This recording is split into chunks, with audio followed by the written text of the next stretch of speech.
And so, participants, Dr. Shukla, if you could give us a little wave, Professor of Urology at the Perelman School of Medicine and Physician Leader for Children's Hospital Philadelphia Global Medicine. Dr. Pecoraro, he's surgeon and co-founder of Hearts of Fire nonprofit. Ms. Nixon, who's a global health laboratory consultant with the Association of Public Health Laboratories. And Dr. Ikram, Executive Director of the National Institute of Health in Pakistan. Thank you all so much for giving us a little bit of your time today. I'd also like to introduce our two moderators. We have Dr. Riddle, who's the Associate Dean for Alumni Engagement and 1989 alum of the USF Health Morsani College of Medicine, as well as our very own second-year medical school student, Shelby Earp.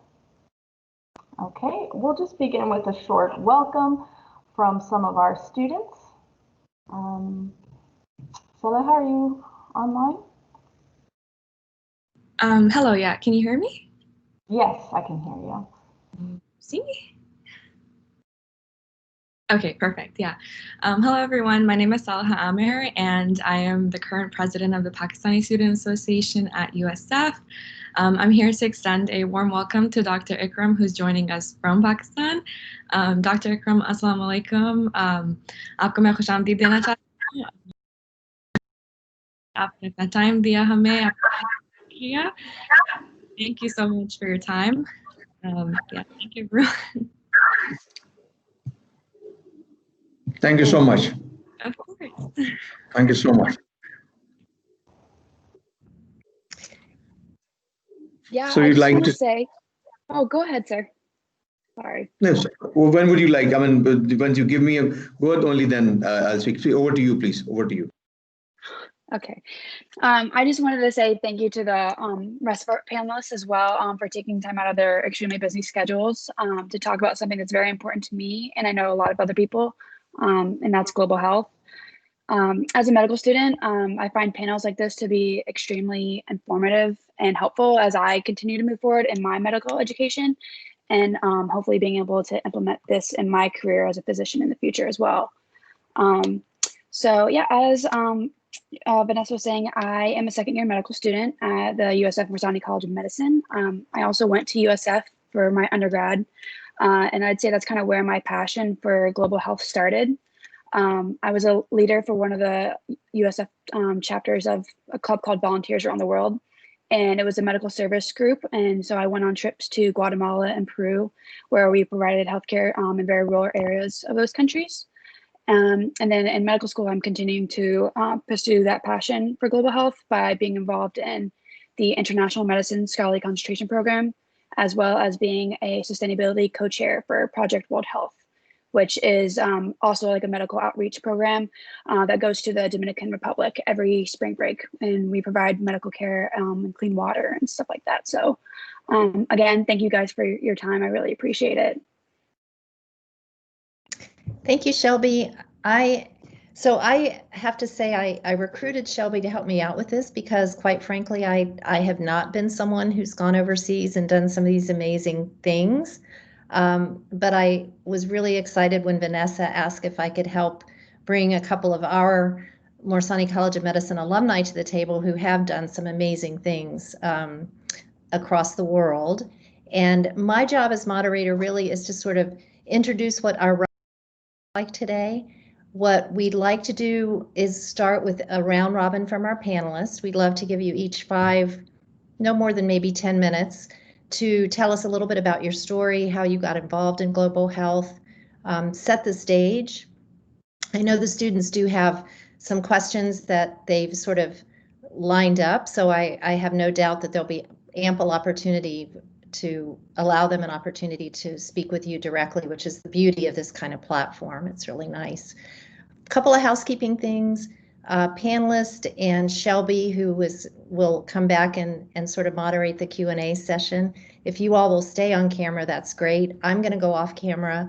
Everyone should be muted if you're not speaking. I think Vanessa has already sort of alluded to that. For the students and others in the audience, The way to ask a question, you can do one of two things when we get to the Q&A portion. You can either go up and raise your hand. I think Shelby would be able to see that you've got your hand raised and that she could call on you. You can go on camera and ask your question. You can direct it to one or as many as you want of the panelists. That's perfectly fine. The other way you can ask a question is in the chat feature. That for the panelists, sometimes it's easy to get distracted by the chat. I would encourage you to kind of ignore it, and Shelby or I can sort of monitor the chat and bring those questions up, because otherwise you're going to want to type in your answer and it gets very distracting. My preference would be people just raise your hand and then we can call on you. It makes it a little more organized, I think. At any rate, my job at USF is alumni engagement. I tell people I volunteered my way into it. I did volunteer work with the Morsani College of Medicine to engage our alumni for about 10 years before I took it on as an official role. And I love it because I get to know people like Dr. Pecorora and Dr. Shukla and many of our other alumni, and I get to participate in these panels. So thank you all so very much. I think what we'll do, let's start kind of round robin, and Dr. Pecorora, you're in my line of sight, so I'll start with you, and then if you want to just pass it off to the next panelist when you're done, that'd be perfect, and we can just do it that way. Sure, I'd be glad to do that. So it's of course an honor to be asked to be part of this, and like probably many of the other panelists, it comes as a default almost, because when I was asked to give an introduction, I started with, I graduated from USF undergrad with a degree in zoology, 1980, then the College of Medicine in 1984. I did my surgical residency in Newark, New Jersey, and then a vascular surgery fellowship there. Joined a private group practice in Bradenton, and I was there from 1991 to 1997. Then, as circumstances would have it, I left my group. I started a vein clinic in Sarasota, and I was there for 2 years. Then I came back and I was in private solo practice in Bradenton from 1999 to 2012. In 2005, my wife and another physician and I all started a Christian nonprofit organization, a 501c3, Hearts of Fire. And also at around the same time, I lost a large amount of weight, more than 120 pounds, and started a health and business coaching business. So since 2012, I've been, my medical experience has been mostly limited to temporary locum tenens assignments, as well as work on the mission field. And all that really does is give you data, but that really doesn't tell you who I am. Because really, I'm a Christian first. I'm a husband of 35 years, father of 2 grown children, friend to many people worldwide, servant to a lot of people, and love people. And I'm a hope dealer both here and worldwide.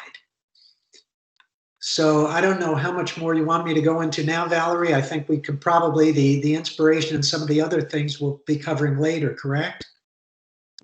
Yeah, if you could just give us a short summary of the amazing work that you've done through Hearts of Fire, I think that would be really very interesting to this group. Okay, well, you know what? I'm going to start this year and work backwards, because the year of COVID has brought incredible creativity to what we do, in that the partners from the relationships that we've developed over the years have given us the opportunity to economically empower so many people overseas. So just this year, we've been able to help start a mill project to serve some communities in the Masai Mara in Kenya, some very tribal communities. We've helped with a dairy project where some men were able to start a dairy business where they're using that business to help provide milk for a nearby orphanage. In another area in Kenya, a poultry project where they're raising poultry and teaching orphans in another area how to raise the chickens, and providing also food and eggs for them. A clothing business through one of the pharmacists that was skilled in nursing and was out of work because of COVID. We've also been able to put in 14 wells in India where they were so severely needed. And the progress in our big baby is the 50-bed hospital we're building in Kenya. Was initially stalled, but now it's on target for the grand opening ribbon cutting ceremony in July of 2021. So any of the students or even the faculty who are really looking for a great trip, that would be a fantastic trip to be on. And in addition to those, in the past, we've put in other orphanages, we've built churches, we've put roofs on schools, roofs on other churches. So it's been a wide variety of things that we've done in addition to providing feeding programs and shoes for children in areas where the soil-borne parasites and diseases can really, and even trauma, can really ruin a child's life, and it can ruin the livelihood for a family as well. Thank you so much. Those are the things that drew me to you when I learned about some of the things that you were doing overseas. So thanks for sharing that. And I guess maybe we'll pass it off to you, Ms. Nixon. And I think you're on mute. Thank you. Good afternoon, everyone. Thank you so much for the invite to be able to share my global health experience. I was actually an international student and alumni. I graduated in 2001 from the University of South Florida. I'm originally born and raised in the Bahamas. And my introduction to the international world actually came through my experiences working as a medical technologist. I was actually geared to be, I was doing the medical, to become a medical doctor. And unfortunately, I didn't have the funds to finish. So I am so thankful, and I don't know if he's on this call, but my advisor at the time was Dr. Stephen Grossman.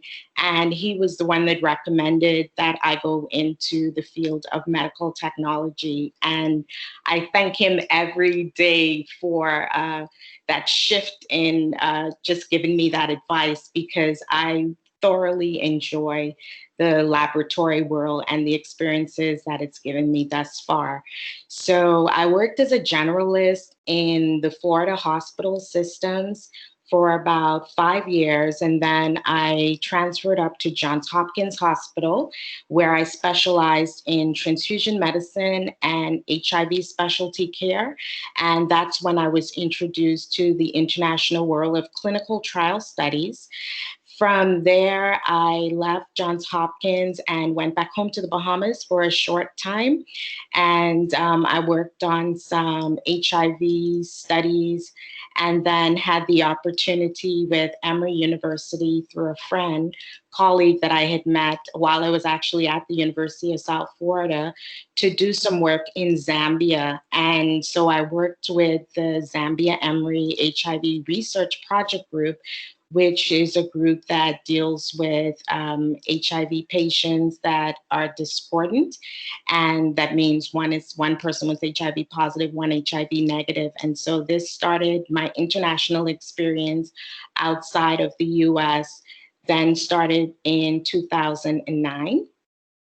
And so from there, I continued to work as a laboratory manager in charge of clinical trial studies, and then just continued taking on more responsibilities, where I now transferred over to Duke University in Tanzania. I worked on their project there for about 2.5 years, did a lot of capacity building and development for the laboratories and research systems. And one of my key accomplishments throughout my career is being able to build the capacity of local staff. And so when I left the project with Duke University in Tanzania, I was able to train and develop those staff members, and a lot of them now are out of the 9 staff that I trained, 8 of them are now laboratory managers, and 1 of them is now actually responsible for the project. So after leaving Duke, then I decided to move on into the consulting world. And so that's what I'm currently doing right now. I currently work as a global health consultant with the Association of Public Health Laboratories, and I work on numerous projects, and I travel all over the world.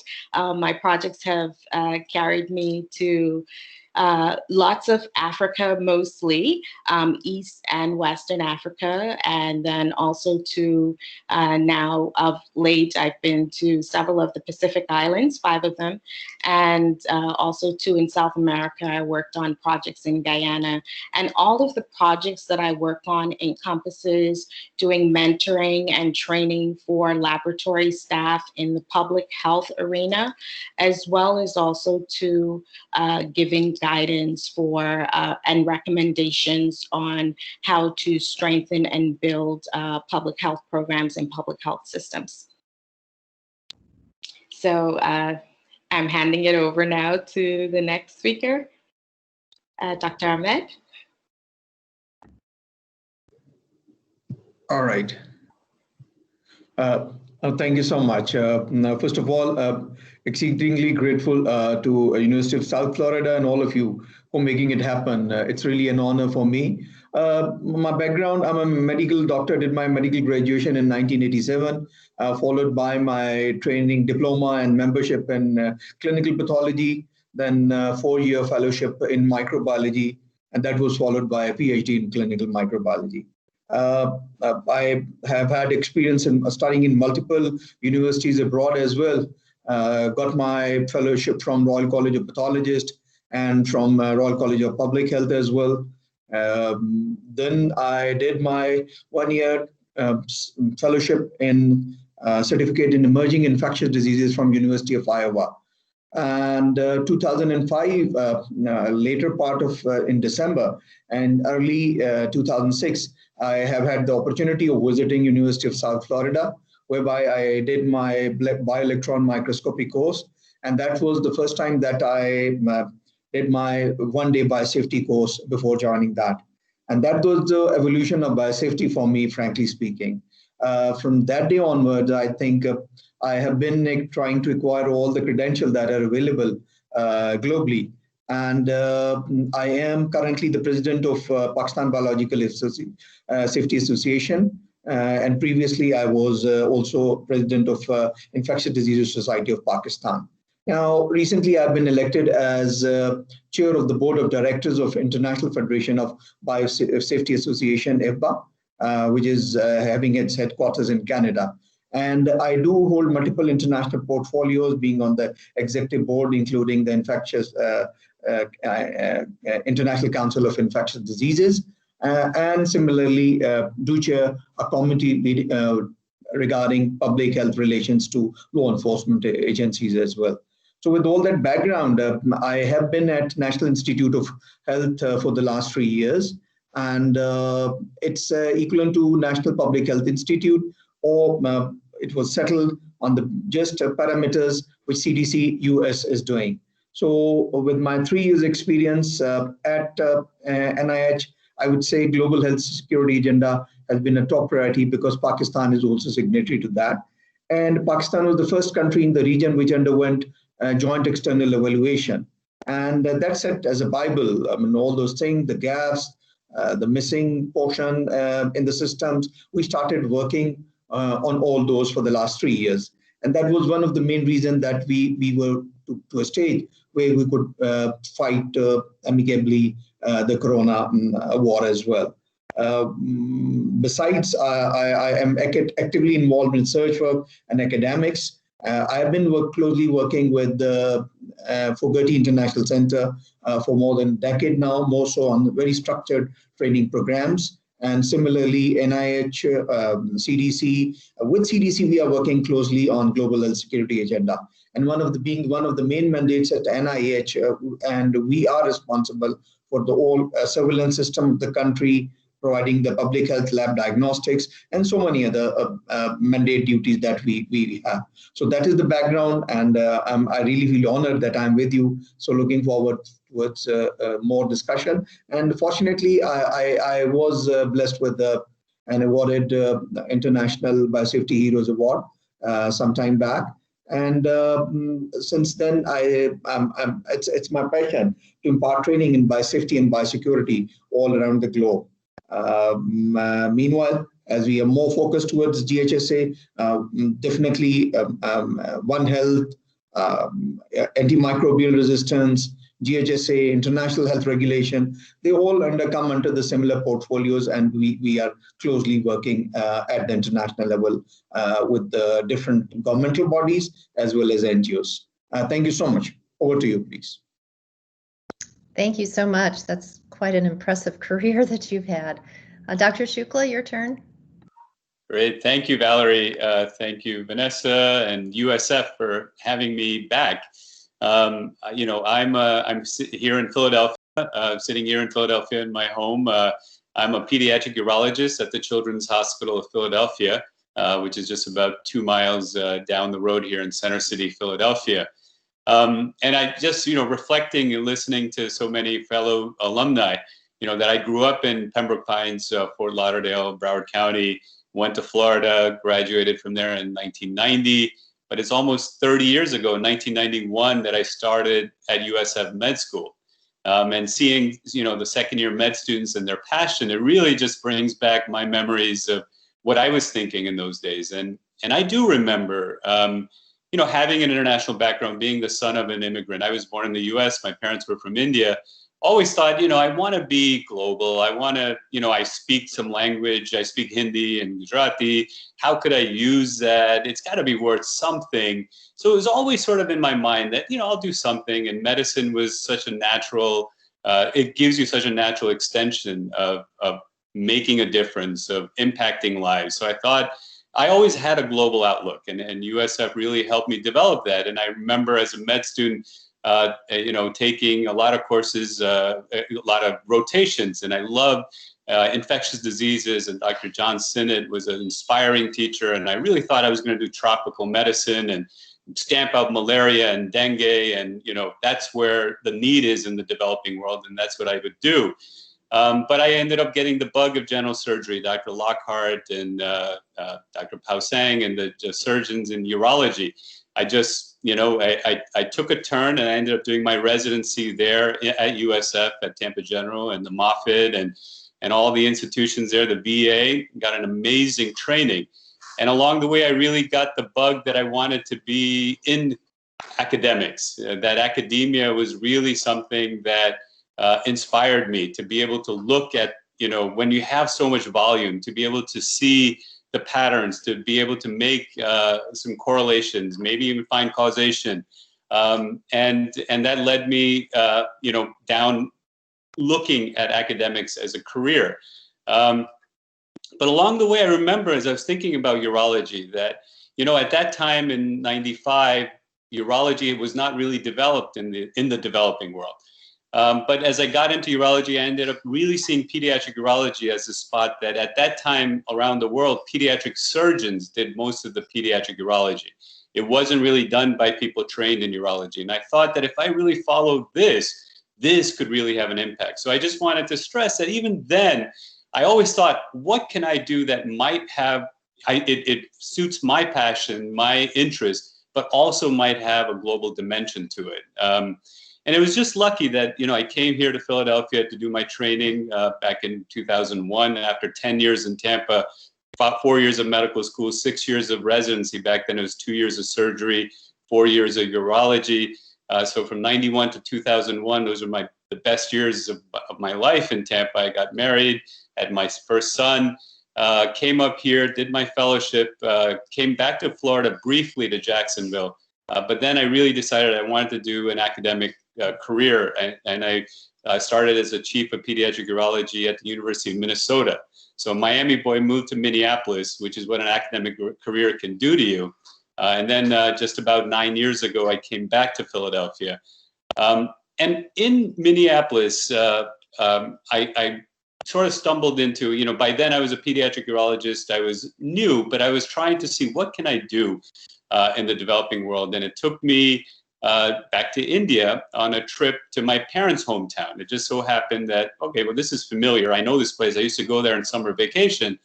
And I went to the civil hospital there. Civil hospitals in most cities in India are the public hospital. They're the public catchment hospital. And it's really the people with socioeconomically disadvantaged people use it for free medical care. There's no charge.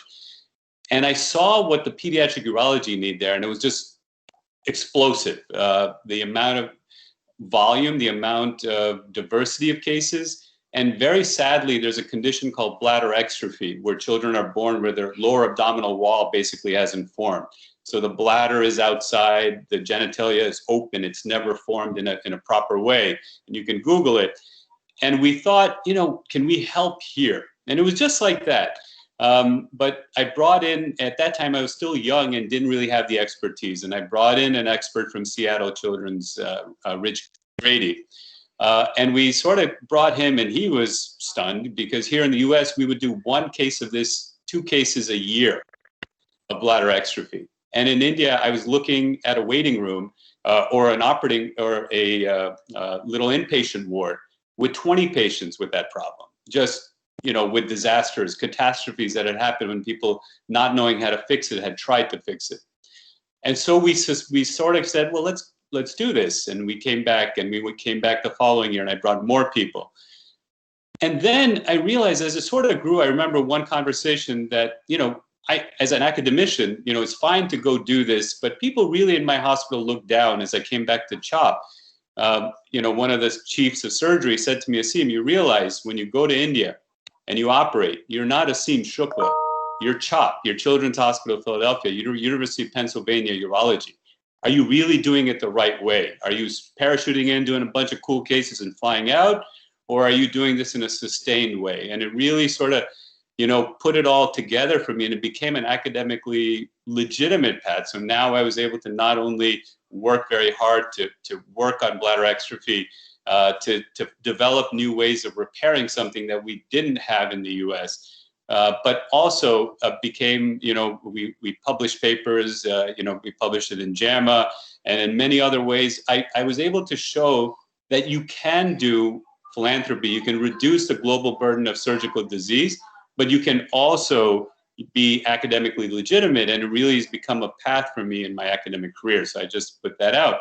I've gone on to do other things. I'm in charge of Asia and Australia for the American Urological Association. So I do all the education, affiliations, collaborations that we do, and here at CHOP that I can talk more about, because being a global hospital, one of the largest children's hospitals in the world, we do a lot of affiliations in the Middle East, in Asia, and I'm happy to discuss many of those experiences.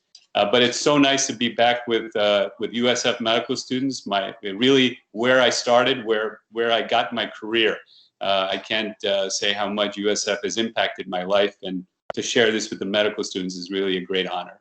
Thank you. Thank you so much. Yeah, this is, every time I get on something with alumni from USF, from all over USF, I am blown away by how amazing our alumni are, both our medical alumni, our undergraduate and our graduate school alumni. So thank you all very much. Shelby, I'm going to turn it over to you so that you can start moderating some of the questions. I know we had some that were submitted prior to the panel today, and then others that I think you had on your mind. And I'll just remind everyone, if you have a question, I don't see a chat function on what I'm looking at, so we may not have that function, but certainly raise your hand and we'll recognize that we can try to answer as many questions as possible. We actually have a target of finishing sometime around 12:45. We can finish earlier if that happens, or go until 12:45. And for those that can stay later, certainly feel free to do so. I will have to drop off because I actually have midterm doctoring students that I have to get online with this afternoon. So it's starting at 1 o'clock, and I'll need a little bio break between. So if I do end up dropping off and you guys are rocking and rolling, thank you so much. And Shelby, I will turn it over to you. All right. Thank you, Dr. Riddle. And thank you guys all for sharing a little bit about yourself and your role in international medicine and healthcare. I guess because you guys all have such, broad perspectives and you're all in different fields, I think I'm going to ask a first question to like each of you.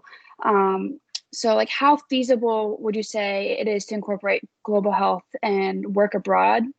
And like how much experience do you necessarily need in the field before going abroad? And I guess I'll just start off with Dr. Pecoraro. Yeah, that's a great question because when you're starting out in anything, you have no idea where to start. So it's always good to start with either someone who has been a good example or someone who maybe you can latch onto as a mentor. But always recognize that anyone who was a world-class artist, piano player, surgeon, any sports, whatever, they were not always that. They all started in the same place that we all do, which is at birth, we kind of come into this world and it's an open book. So I would say not to fear stepping into that arena, but rather instead to embrace the adventure of it with the recognition that if it's something that you're interested in doing, then you should definitely pursue it and be wise in how you pursue it, but at the same time, pursue it with, I won't say aggression, but with zeal.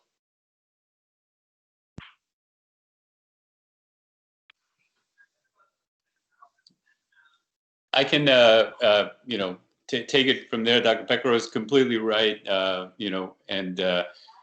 I was sort of discussing, it's a passion that you have to really pursue, but cultivate it in your mind.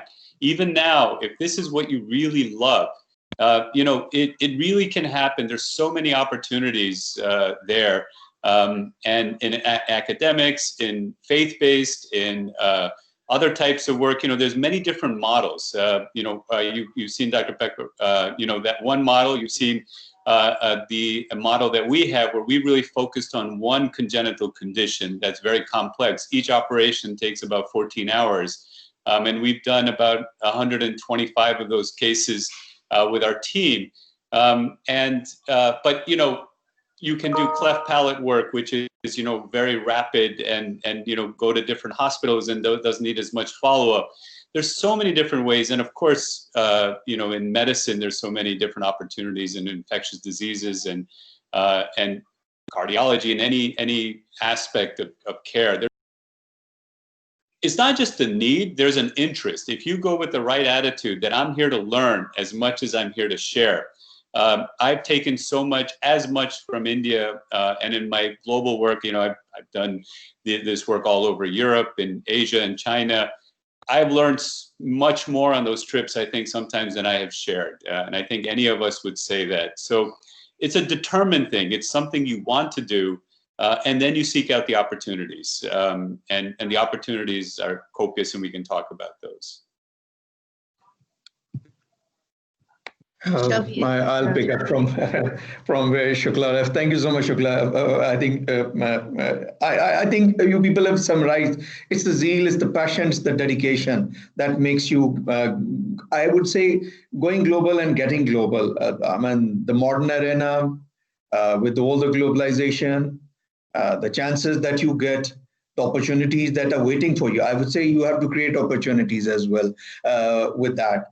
And understanding the culture, the dilemmas between the developed and the developing world, the passion and dedication that you have learned from the developed world, bringing down to a very needy population in the developing countries makes a lot of difference. See, I've been abroad many places, and a long time back, I was also on part of a global health delivery faculty as well. With all that, I mean, as I can understand the feeling of Shukla, the time he comes down to India and the way he delivers. I mean, it's not only delivery; it's a lot of learning coming back with you to the modern and the developed world. And that is the passion, I would say. Persons like us, we get the kick out of it. I've been in my own country most of the time, but whatever you learn from there, bring it, and that is getting global. And I would say, I mean, just to give you one example, I mean, the corona. The virus is the same all over, despite all the mutation, and the devastation, unfortunately, is the same all over. So everyone is waiting for the vaccine, and the people now talk openly about the equity, everyone getting the vaccine. So this is what globalization is. This is a simple example that I could quote, and that is what our dedication and passion is meant, learning from all over and bringing it to certain paths, but again, grabbing the knowledge and taking it back and diversifying the modalities. Thank you so much. Ms. Nixon? So to chime in, I would say for me, in terms of from the laboratory perspective, for me, it was important to have the laboratory background. So before I went into global, for you folks as medical students, I would say a good part of the training would definitely come from what you're learning currently in med school. And then if you were to take on mission trips, because when we go into these global, developing countries, one of the things that I go back to that I learned from actually when my probably second year in med tech school in doing laboratories was just safety and hygiene, learning how to wash your hands properly. You'd be amazed the amount of laboratories that I've gone into, and I can see how quickly infections can spread, or how easily it would be to give a doctor an incorrect result because a processing isn't being done properly. And so I would definitely say that, it's definitely a passion to want to go into global health, but it's also just wanting to go in and help and be able to observe and then give recommendations on how to improve a practice that, if you've seen that practice being done somewhere else, how easily doing one more extra step could help improve that practice for that particular facility. Great. Thank you for that. So thank you for answering all those questions. That question, you really helped solidify that. I just want to remind you guys, for all the non-MD students that are watching this, if you have any other questions not medical school related, please feel free to raise your hand and ask that as well. But this next question I'm going to ask to Dr. Pekaror and Dr. Shukla, because you guys have both talked about, your nonprofits and hospitals abroad. Do you ever take students, or is there any student involvement with that? If you could speak on that. Yeah, we take whoever's called to come.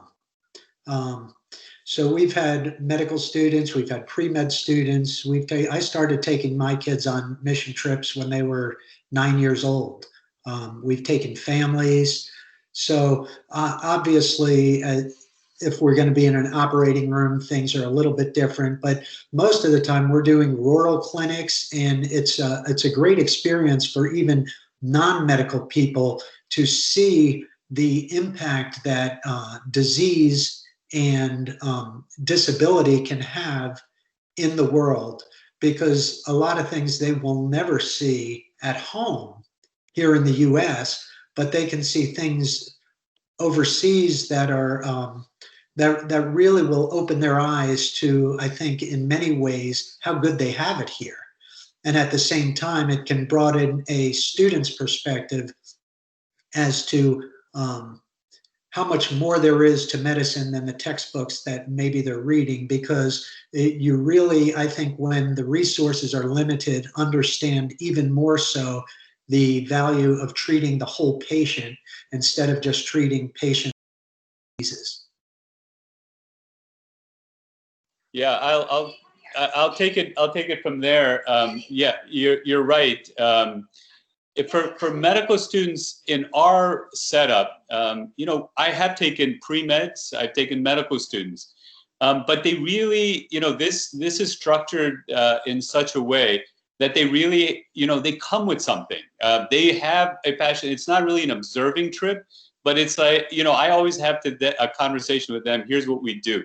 What can you bring to the team? And it can be a very small thing that, I'm a great organizer or I'm great at this. But, I've had a pre-med student, I remember just thinking about a student from Center College in Kentucky. She called and said, I saw this somewhere online and I want to come on this trip. And I said, I've never taken a pre-med student. I'm not exactly sure. This is very complex surgery. But, she said, no, I'll do, I'm really interested in global health and I'm going to do a master's later in London at Imperial College. And then I'm going to go to med school. She was very determined in what she wanted to do. And she opened up a research stream. She said, well, what if we look at family outcomes? You're doing the surgery, but how is the disease impacting the families and the parents? How are perceptions of what's happening to their child? What are their expectations? And she built an entire study, which we're probably going to be publishing over the next year. Did interviews with families, structured interviews, looked at stress, looked at different types of disability indexes. And she's in med school now at the University of Kentucky and still in touch. She came funded. Those things really helped to find the funding to be able to go on a trip like this. So yes, the short answer is absolutely. But come with a real goal and real direction of how you can make an impact. And every one of you can make an impact. It's just a discussion on how you can do that. Wonderful. Thank you, guys. I believe, Stephen, you had your hand raised if you want to ask your question. Yes, thank you so much. My question actually, and it's sort of like a little bit of, I guess, a discussion and hopefully for after as well, is actually for Dr. Pecoraro. Hi, Dr. Pecoraro. My name is Stephen Long.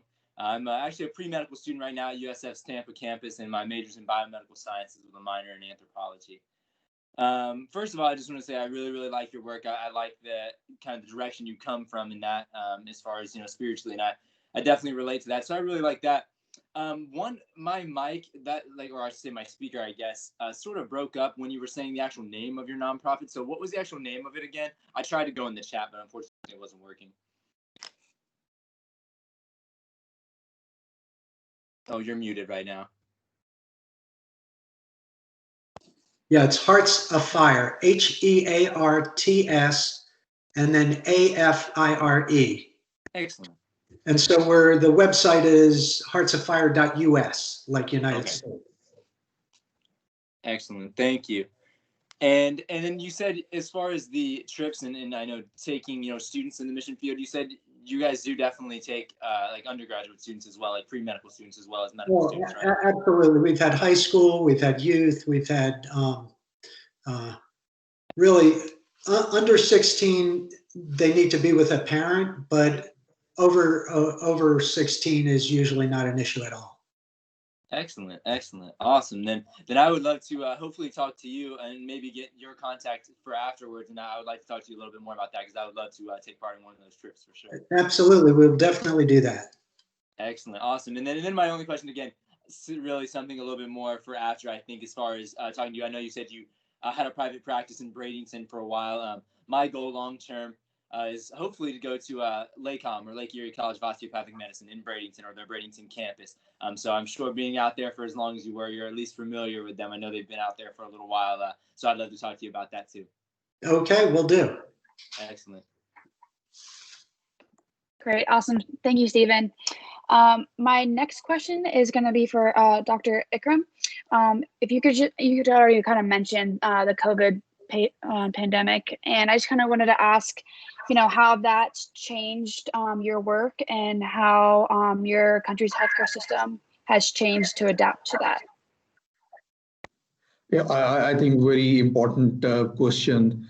Simple question, but definitely is quite complicated, the situation that the whole globe is facing. So we are facing it over here. Being a developing country, it was definitely a much bigger challenge. It has definitely been, I would say, 24/7 working for the last 9 months, the time it evolved in China and then moving on to other countries.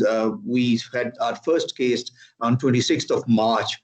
And I think starting from the surveillance, contact tracing, screening, and moving much beyond with the public health domain has been a big challenge. But I think we have been able to come up and give a very robust fight all over the country. And then I think this next biggest thing was challenge was the diagnostics, the PCR availability of COVID PCR across the country.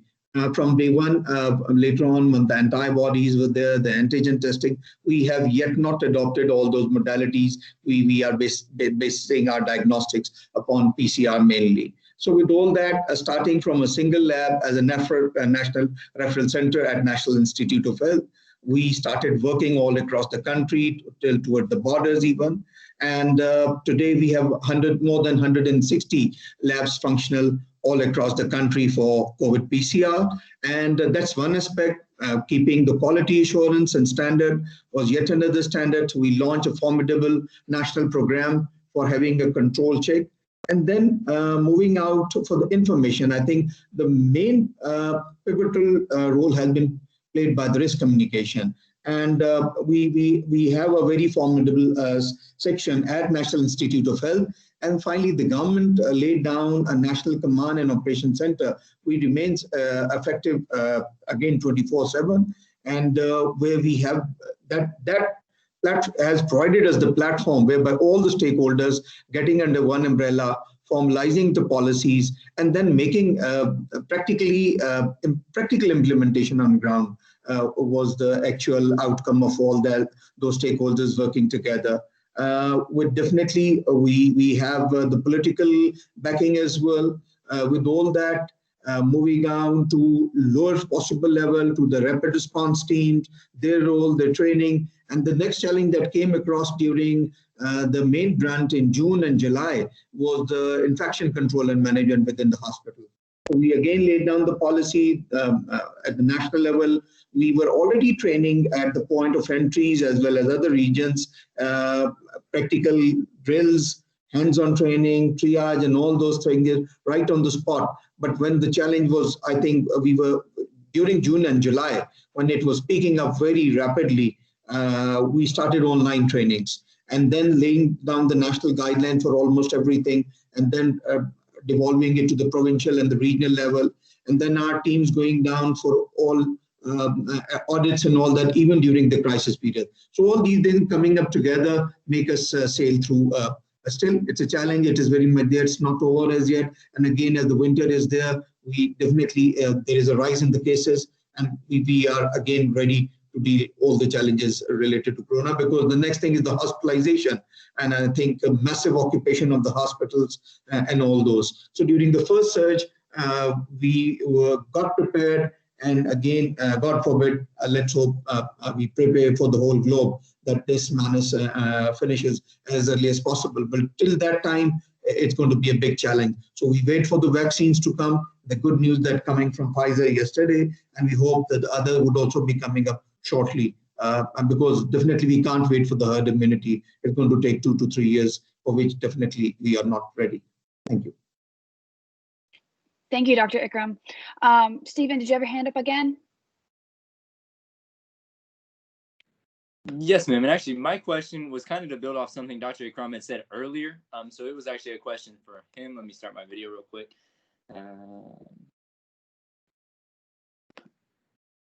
There we go.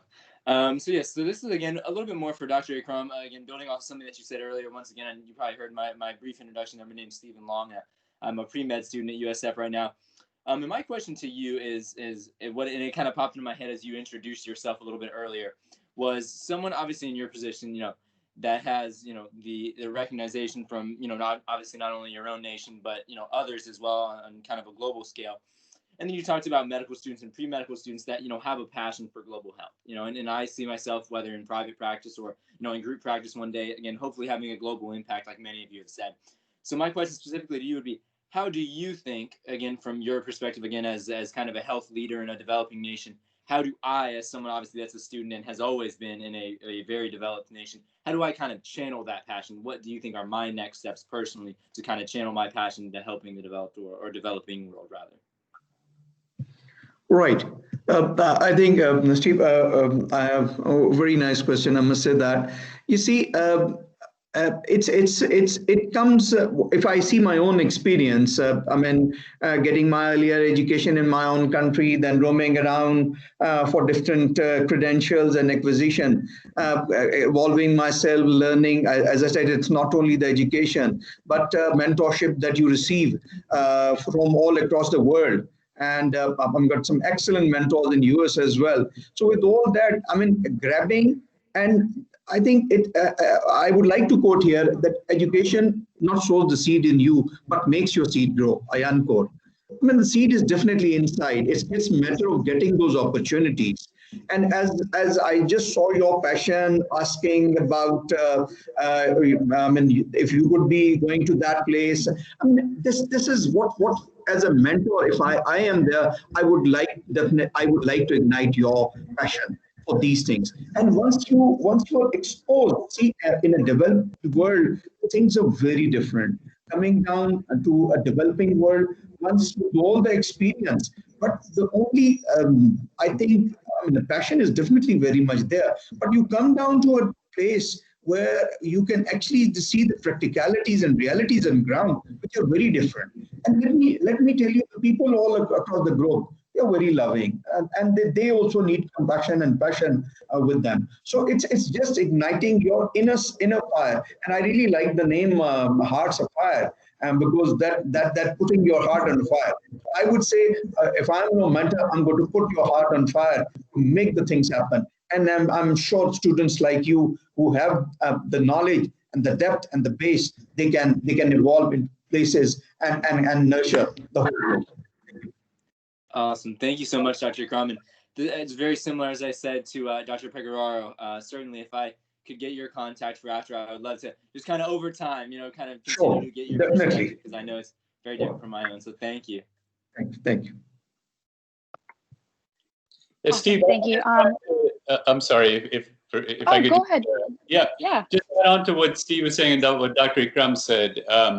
One of the great things for me in global medicine, when I decided I wanted to pursue this, has been finding those partners, like a Dr. Ikram, Dr. Pecoraro, in India, in all over the world.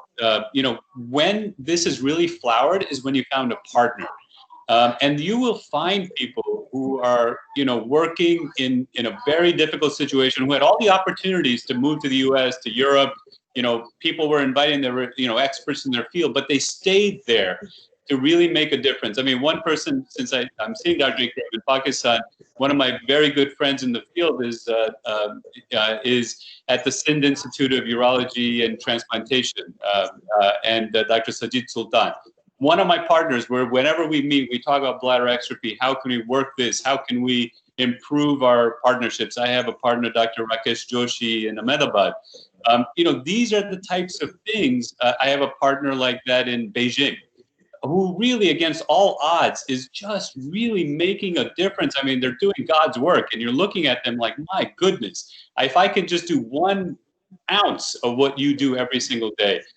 And that's what it is. And they're doing it all the time. And they love the partnership. They love, and they're not asking for any recognition. But if you bring them that, hey, let's do this, I can bring you some of the academic infrastructure I have in Philadelphia. I can, you already have the book of business. What if we did this and this, and we could create a trial? And they're so busy. They're like, here, they're open hearts. Come, let's work together. I'll do it, but I just need the motivation, because every day I'm just, in the trenches, working in and out every single day, that I don't have somebody who comes in and says, hey, did you realize you've got really a great paper here? You've got a great study. You found some things that have never been published. Let's get this out there.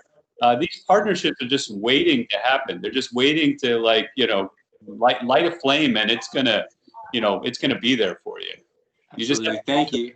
And you look like an extrovert. You love to talk and meet people. Use that. Go out there and smile, and you're gonna find that in spades coming back at you.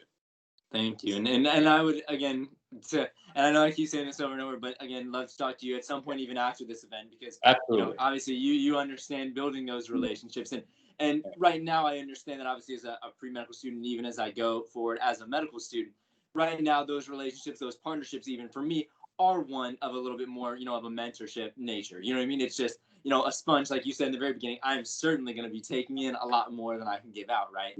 But what I can give, as you said, is is passion. Is my heart can be there. Yeah. And obviously, like you said, the education, those things come later, and eventually, those partnerships will be a little bit more mutual as far as what I can bring from an education standpoint. So awesome, thank you so much. And if I could just add something there, Steve, you're talking about it almost as it's the mentor and mentee relationship. Yes, that's true. But you've also heard the story about if I give you $1 and you give me $1, we each still have $1. If I give you an idea and you give me an idea, then we both have 2 ideas. But if you come and I give you an idea and you give me an idea and we discuss them, then we all have much more than what we started with. And I think that's what these other doctors are talking about, is that we recognize that we always can learn something from somebody else. And I think the open-minded nature is critical for people in any aspect of global health or any global dealings, because without mincing words, there's an underlying egotistical American theme that if somebody doesn't speak English as well as you, that somehow they're not as smart as you. When in fact, I heard someone one time say that if you hear someone speaking English with an accent, it usually means they speak at least one more language than you. So it's important that we do recognize that we all have something to give. Absolutely. Thank you. Absolutely. I know. And obviously coming from your background, I know it's, you're no stranger, obviously, with a biblical background, that, you can kind of just come as you are, and everybody certainly can bring something to the table, and it can come from anyone. So that's awesome. All right. Kiara, I think, or I'm sorry if I'm mispronouncing your name. It looks like you have a question. Hi. Hi, my name is Kiara. I am a 3rd year at USF, and my major is criminology, but I'm a student assistant for USF World, so I helped with all of this. But my question is for Miss Nixon. I'm also from the Bahamas, so it's really nice that there's somebody else who is doing something that's so amazing, and having the chance to connect with so many people on a global level and help them. But I just wanted to know how you think the medical field is back home compared to all of your experiences globally with so many other cultures compared to our own, because I know, at least in Freeport, the medical field isn't fantastic, but it's okay, and it could be better. Like, how do you think we could make a change compared to all that you've experienced? So I was born and raised in Nassau, but I actually live in Freeport, so I can relate. So what I'll say to you is, from my travel experiences in the developing world, I can definitely say we still are privileged and blessed to have what we have in the Bahamas. Mm-hmm. And yes, I think what we tend to do is we compare to when we go to developed nations. Yeah. And so this is why we want our system to be better, of course. And so, yes, a lot of us, we go abroad and we get all of this extensive education, but our system is a hierarchical system, like a lot of the developing world. And so it takes time for change to be implemented. And so that's been actually, for me personally, one of the challenges with even myself going back home. Why I've worked so broadly as a consultant around the world, because it's hard to be able to fit into a niche. It's like you're a triangle and trying to go back to this square, and triangles can't fit that Don't fit. square. And I've experienced a lot of pushback, but I still go in and give my, if I have time to volunteer, I do that. I give advice. And so it's going to take persons like ourselves to just continue with that attitude, because change will eventually come. It's going to take a while, and it is an island lifestyle. So, mentality, we take some time, but it's okay. I'm definitely proud to say that, I feel that what we do have compared to my worldwide experiences, yes, there's always opportunities for improvements. And this is why we're out here trying to get this education, this experience, to be able to assist with that. However, I think we are blessed for what we have, and just really thankful for, obviously, all the outpouring love, especially after Hurricane Dorian, and the assistance that came in, especially helping in the healthcare industry from the Good Samaritan group. And it was just amazing, the outpouring of love and just help that they had been able to give to the health community. Yeah, that's so great. Thank you so much. You're welcome. Ms. Nixon, I have another question for you. It's to the COVID pandemic, and just with your experience with laboratory medicine, how would you describe like the push for the vaccine, and as far as like distribution and like the whole background of the like vaccine work? So for me personally, I do not have the direct experience with the vaccine part of the COVID. For me, it's more the testing in the laboratories, and making sure that, the healthcare systems are up to speed with being able to deliver proper results, because, there's been a lot of, I call it a disinformation or misinformation in terms of what's been spread across social media. So one of the things I think we have to do better as scientists when it comes to dealing with also to the vaccine development and just the information on it is being able to better control the information that's going out there on how we're going to be able to target, especially the developing countries, with being able to get the vaccines. Because as you can see, I'm sure the news is out there, a lot of the vaccine is just pretty much geared towards the developed world right now. And so for us working in these developing countries, I think for me, my go-to for everyone is to just keep our immunities boosted, and that's the best that we can do right now while we await whether or not to see how many vaccines will be delivered to the rest of the world once the developed world gets it. I don't know if any of the other doctors can chime in on the vaccine part of it. Yes, I can do that. If you give me a minute, definitely. Definitely the main possibility of getting vaccine with 7 billion population all across, more than 7 billion now. Right now, a good number of companies are into it, and 135 are in different phases of trial.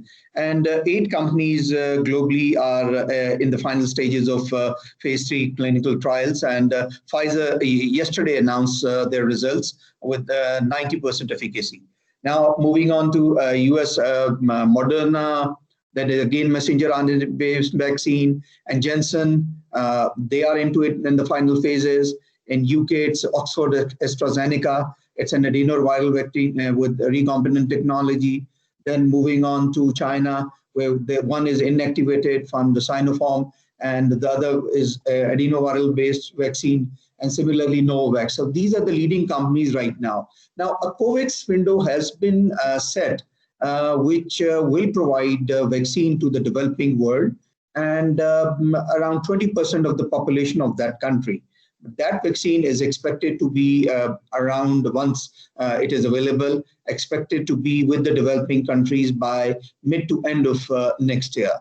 But till that time, definitely, vaccines like Pfizer announced yesterday or Moderna may not be that suitable for the developing countries, because it requires the storage capacity at -80 degrees Celsius. So this is going to be a big issue for the developing countries. Even if we see our own country, this may not be possible for the cold chain maintenance at -80.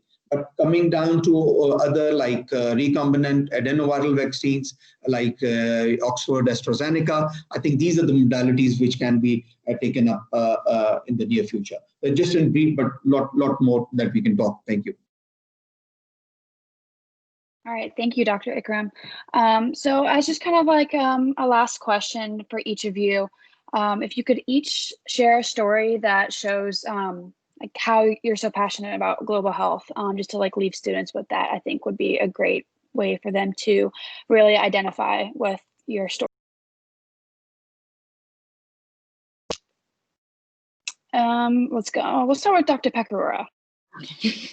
Okay, yeah, I thought you were going to do that. Gosh, to just come up with one is pretty wild, because we've seen so many things happen. But I think probably I was telling someone just yesterday, one of the more impactful things to me was when we were in one area of Kenya, which from our standpoint is a fairly depressed area. And yet the local health professionals work with us wherever we go. So we all hopped on a bus and we were in an area about 2.5 hours away. I saw a woman with whatever condition it was, and I asked her if she'd seen a doctor for this before, and she said, yes. And I said, well, how long has it been? And she said, last year when you were here. So her doctor was 6,000 miles away. But then we were on the ride back, and one of the clinical officers from Kenya looked at me and he said, I was so moved by their poverty. And for us, we didn't even really recognize a difference between the poverty they were experiencing and the poverty that we went to visit from their town. So it was almost took me by surprise that they recognized within their own cultures such different degrees of poverty.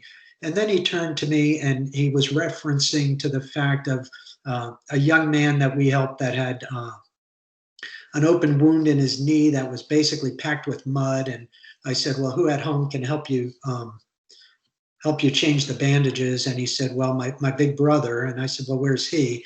And the 9-year-old next to him was his big brother. So I said, well, where are your parents? And he said, my mother's dead and my father works in Nairobi during the week. So his father works 6 hours away and comes home just on the weekend. So it truly is the village is raising the children. And then Peter turned to me on the bus ride home and he said, you know, when we change the lives of one child, you can change an entire generation. And I think really that's what we're all talking about. We're talking about the changes that we can make in other people's lives and the ripple effect that becomes of that, whether or not we get credit, whether or not we will ever see it in our lifetime, but just to know that you can set in motion something that is far bigger than you are.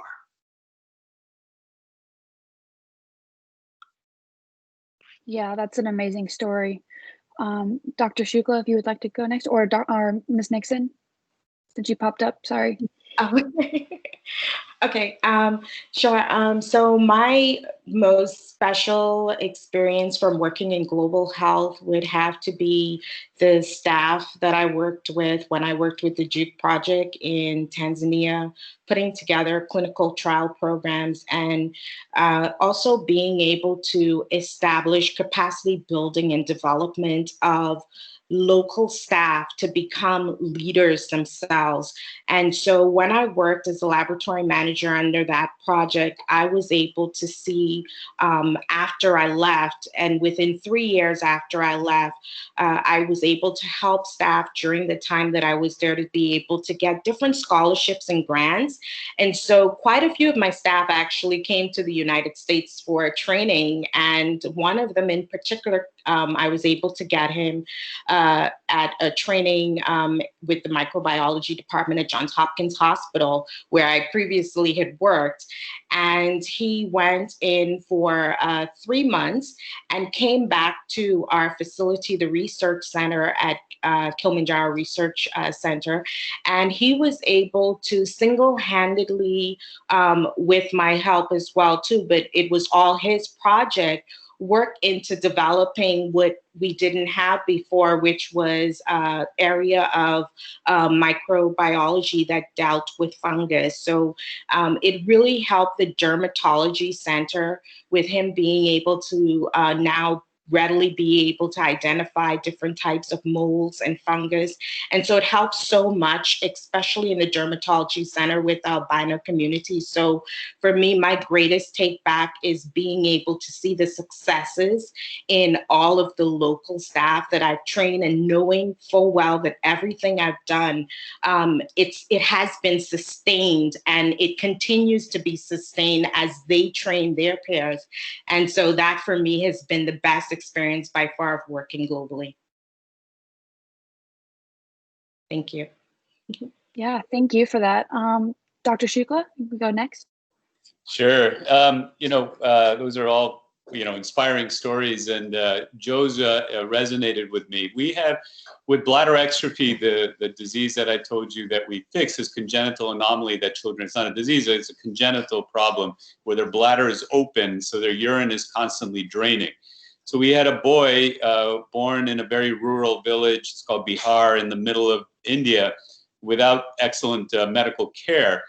And just sort of got left alone. They can't fix it. It is what it is. And everywhere he sat, he would make a puddle of pee, urine, everywhere he went. And so it would smell up the house. They lived in a joint family. So the uncles had told the parents of this little boy, you can't live here. We have a little hut. He smells everywhere. This isn't going to work. So the family is sort of on the move, and they ended up, Dad got a job in the deserts of Kutch. It's in the northern Gujarat. Where there's a lot of shipbuilding and things happening. Now his son was about 12 years old. We fixed this at around 6 months of age, or 3 months of age is when it's fixed. And we really believe that's when you have the best results. And even then, those results are not great. This boy turned up at age 13 at a outreach clinic for another hospital. And they said, hey, we heard about this workshop they're doing in Ahmedabad, and they shipped the boy over to Ahmedabad. We got this 13-year-old with unclosed exstrophy. The windows passed. We said, there's really not much you can do except take the bladder out and, make a bag for his urine or do something else. But we said, something about this, let's give it a try. We have the surgeons are here. We have the equipment. Let's give him a shot. And it turned out that was the best result we've ever had, even compared to the babies. This boy came back the following year, completely in control. The family said that he's in school now. He was never able to go to school because of the mess he would make everywhere. He's in school. He's doing great. They're like, well, they put a picture of us in their hut. They said the whole village comes by and considers this like some sort of God's intervention. But for us, it was very fulfilling, but it's also changed how we think about bladder exstrophy, that no, 6 months is not the last window, that there are in very select patients that there's a window for doing this, and you might actually get better results because the pelvic muscles are more mature, the sphincteric muscles are actually more striated, and you can actually maybe give them control that you can't give a 6-month-old. So it's really changed our whole paradigm. But the experience was, mind-blowing, earth-shattering, and for us, it changed everything we know about exstrophy. Wonderful. Thank you. Dr. Ikram? Yeah, there's so many touchy stories in your life being a doctor, and you can narrate so many out of them. But as Joe very rightly pointed out, the poverty that you see and the ailments and diseases for them, it's multiplication, unfortunately, once they get a disease. I just give you one example, not directly related to poverty, but a young patient coming down and admitted finally in the cancer oncology ward with one-sided eyeball protrusion, and was finally all set for chemo. And I received the first sample. I had by that time returned from UK after getting my on-job clinical training. And fungal infections have been my passion. And these, unfortunately, are quite rampant in the subcontinent. And mostly they remain undiagnosed or underdiagnosed. So we started off the culture. We grew a species which was never reported before that, Cycladium dimidiatum, sorry, a difficult name, but that's what we got. And initially we thought that could have been a contamination, but we did the sensitivity and told the physicians to put him on amphotericin B.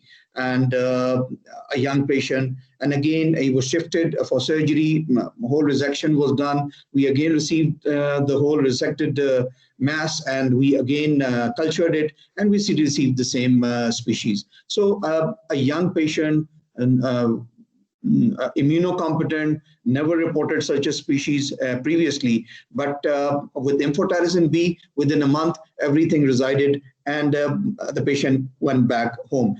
Well, this is just one example. I mean, you come across so many cases. It's the kick that you get once the patients are leaving with a smile, and always say that's $1 billion smile. And nothing else can change your life, but that the kick you get out of that smile is worth $1 billion.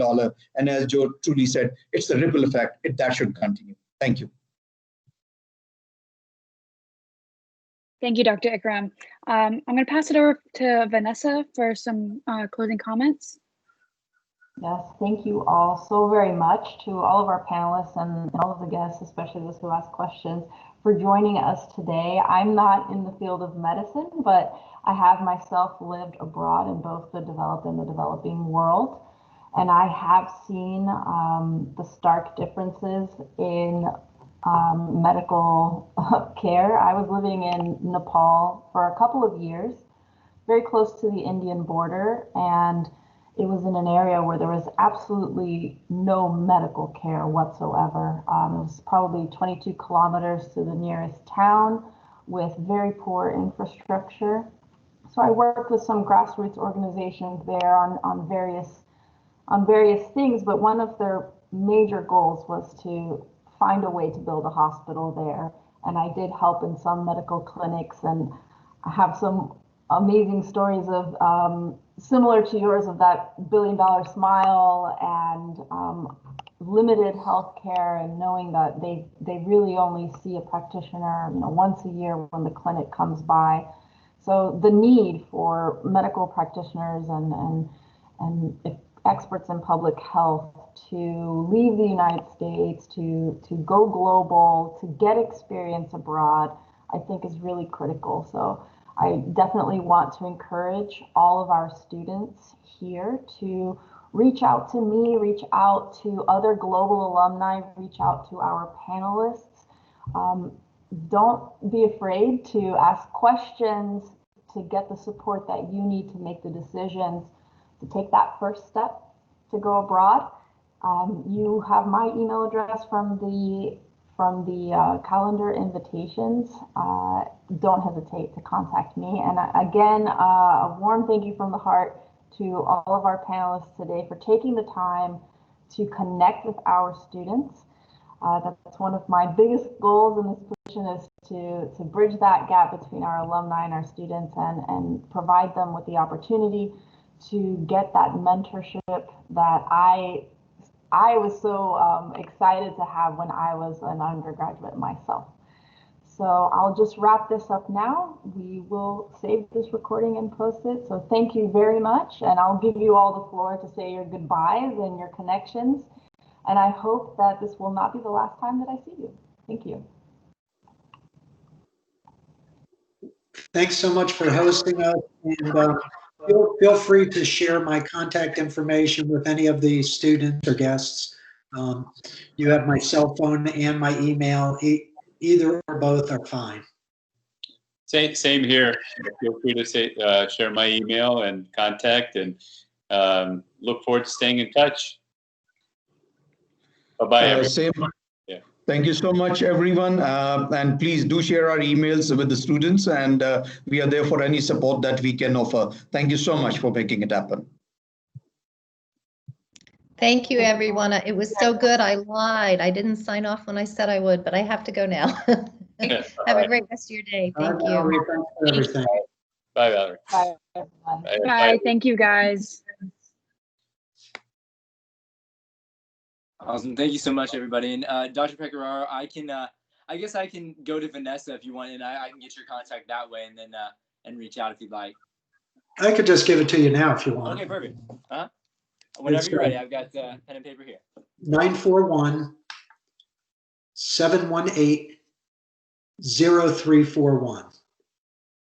Excellent. Thank you so much. And is that just like a cell? Yeah, that's the same one that everyone uses all over the world. Awesome. Oh no, I just meant like yeah. So I wouldn't I could actually like type something out as opposed to just calling, but yeah.